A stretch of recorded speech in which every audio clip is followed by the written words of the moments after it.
जब पावर टकराया सरकारी मशीनरी से तो जनता का सर्टिफिकेट हुआ स्वाहा। छत्तीसगढ़ के सरगुजा संभाग से एक बेहद प्रेरणादायक खबर आ रही है। प्रेरणा इस बात की है कि अगर आप आम जनता हैं तो सरकारी दफ्तरों के चक्कर काटने के लिए अपने पैरों में लोहे के जूते डलवा लीजिए। लेकिन अगर आप माननीय विधायक जी की चचेरी बहन है तो आपके एक सॉलेंसी सर्टिफिकेट मतलब सोच क्षमता प्रमाण पत्र के लिए पूरी प्रशासनिक और राजनीतिक मशीनरी सड़क पर उतरने को तैयार बैठी है। मित्रों, हाँ, मैं गोविंद शर्मा आपके सामने फिर हाजिर हूँ। हम नहीं बोलेंगे तो कौन बोलेगा। मेनपाट क्षेत्र में भाजपा विधायक राम कुमार टोपो और नायब तहसीलदार तुषार मानिकपुरी के बीच जो मल्ल युद्ध हुआ उसने लोकतंत्र के 3 स्तंभों को एक नया अनुभव दिया। फिलहाल पुलिस ने निष्पक्षता का परिचय देते हुए दोनों पक्षों पर क्रॉस FIR कर दी है। यानी कानूनन अब दोनों ही पक्ष पीड़ित भी है और आरोपी भी। स्क्रिप्ट वही, किरदार नहीं। बिना दान दक्षिणा के साहब की कलम नहीं चलती।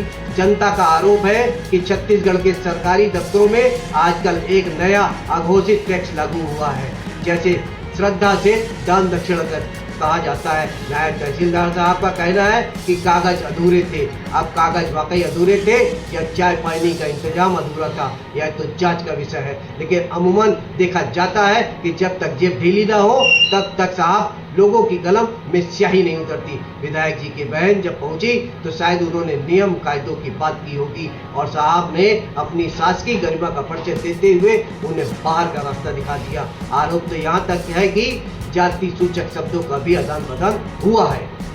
भाई का फर्ज या VIP अहंकार, इसके बाद जो हुआ वह किसी साउथ की फिल्म के एक्शन सीन से कम नहीं था।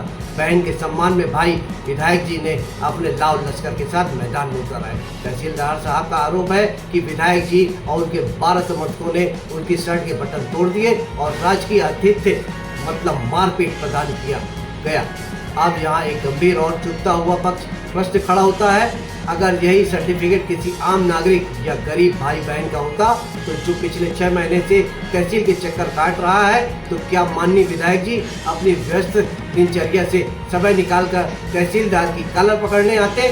जवाब हम सब जानते हैं, नहीं आते। तब विधायक जी शायद फोन पर भी बात न करते। यह लड़ाई जनता के हक की नहीं, यह लड़ाई इस बात की थी कि मेरी सल्तनत मेरी बहन को ना कैसे कहा। यह जन सेवा का नहीं, विशुद्ध रूप से निजी रसूख और अहंकार का टकराव था। जनता का काम बंद, क्योंकि साहब का ईगो हर्ट हुआ है। भाई, इस पूरी लड़ाई का सबसे खूबसूरत पहलू पढ़े या बदसूरत मोड़ तब आया जब जूनियर प्रशासनिक सेवा संघ ने तुरंत कलम रख दी और सामूहिक अवकाश पर चले गए। उनकी मांग है कि 24 घंटे में विधायक की गिरफ्तारी हो, वरना छत्तीसगढ़ की जनता का कोई काम नहीं होगा।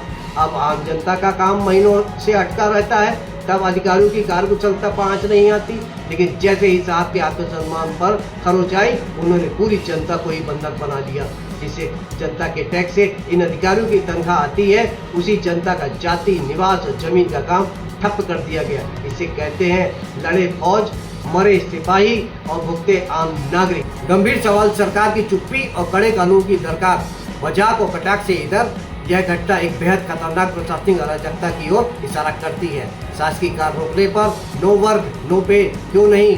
अगर कोई निजी कर्मचारी काम बंद करता है तो उसे नौकरी से निकाल दिया जाता है, लेकिन सरकारी अधिकारी को यह विशेषाधिकार किसने दिया कि वे आपसी विवाद का बदला आम जनता से ले? सरकार को तत्काल एस्मा जैसे कड़े कानून लागू कर हड़ताली अधिकारियों पर सख्त अनुशासनात्मक कार्रवाई करनी चाहिए। दूसरा, डिजिटल होने का ढोंग कब तक? जब सरकार दावा करती है कि सब कुछ ऑनलाइन हो रहा है, तो एक सॉलेंसी सर्टिफिकेट के लिए किसी को तहसीलदार के चेंबर के चक्कर क्यों काटने पड़ रहे हैं? क्यों नहीं सेवाओं को पूरी तरह फेसलेस बिना दफ्तर जाए कर दिया जाए, ताकि ना दान दक्षिणा की गुंजाइश रहे और ना ही कॉलर पकड़ने की नौबत आए। अंतिम में फिर बोलना चाहता हूँ, फिलहाल अंबिकापुर की कोतवाली में कागजों का पेट भरा जा रहा है। जांच की कमेटी बैठेगी और नेता अधिकारी बंद कमरों में समझौता कर लेंगे। नुकसान से उस आम आदमी का हुआ है जो आज भी तहसील दफ्तर के बाहर खड़ा बंद ताले को देख रहा है और सोच रहा है कि नेताओं और साहबों की इस जंग में मेरी क्या गलती थी। मित्रों, आज बस इतना ही। मैं आपके सामने फिर हाजिर होऊंगा। जय भारत, जय हिंद।